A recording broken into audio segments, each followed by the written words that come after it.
I thought about how every interaction with my father was negative.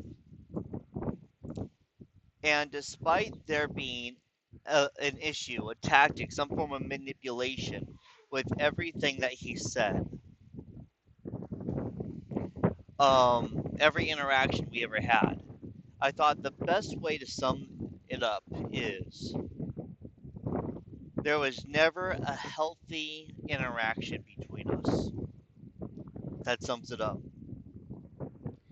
Whenever he initiated anything, or whenever I initiated anything out of loving compassion, and wanting to just be able to talk to my dad for him to be a dad, it never happened. Ever.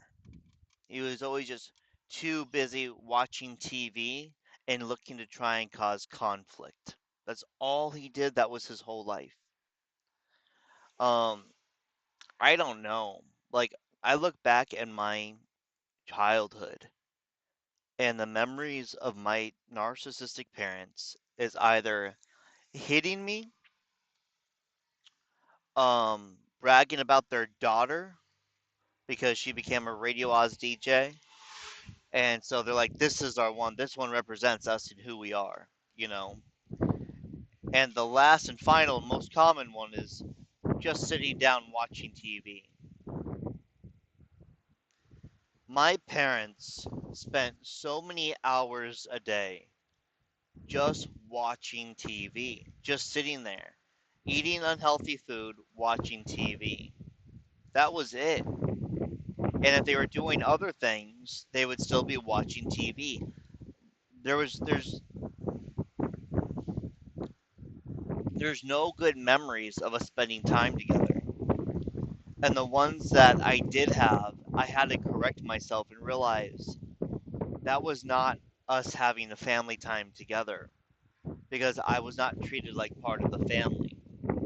I was treated as what I was, the mistake child. And I was constantly reminded that by them telling me and by the way they treated me.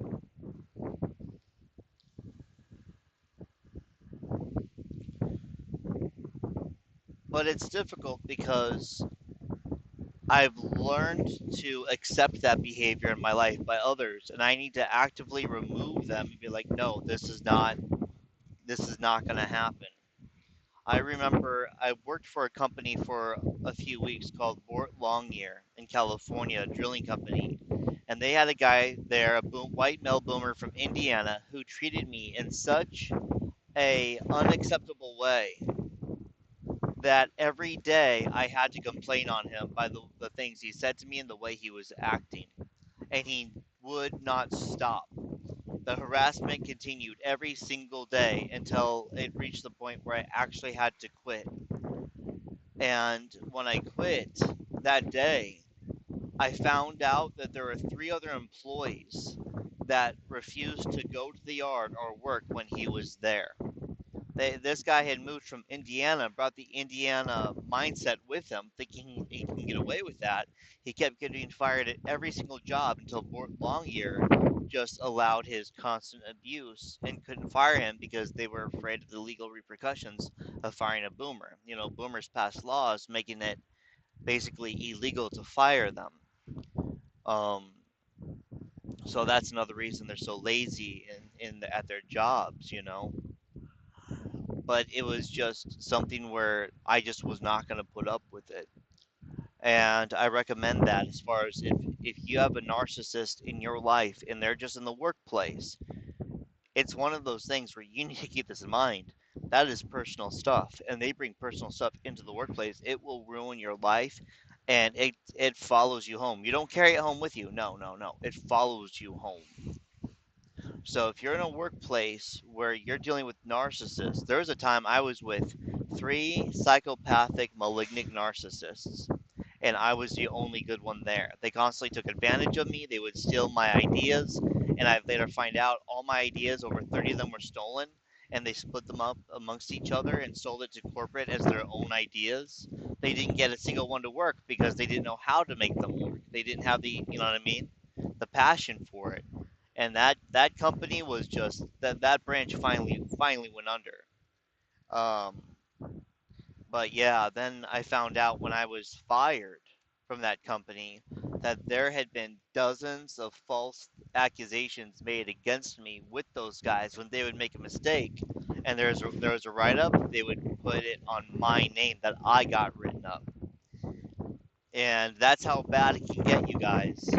So here I was doing a good job waiting for a promotion, and I get transferred to a different branch, and they're like, "This guy's an absolute like savior." You know, I changed the whole company up. By that time, they were going bankrupt. That branch had to close down, and I got fired. That's what can happen to you. That messed up around 9, 10 years of my life. You know, I had a job given to me by corporate and other narcissists that were my coworkers and my boss conspired to work against me to get someone else that position who was not at all qualified. And to this day, his life is set up. You know, he had his whole life handed to him. Completely unintelligent, very lazy person. But because they built him up in such a way, and he got into a place where he's cushy for the rest of his life, that's what can happen to you if you allow narcissists in your life.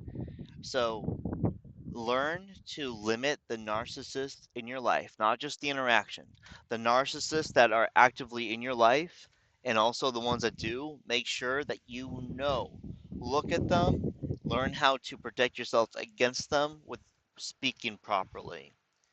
So, like the other day, I was listening to this programmer, and he was talking about a lot of people like the problem with competence or confidence does not equal competence, and that's where a lot of bosses get it wrong.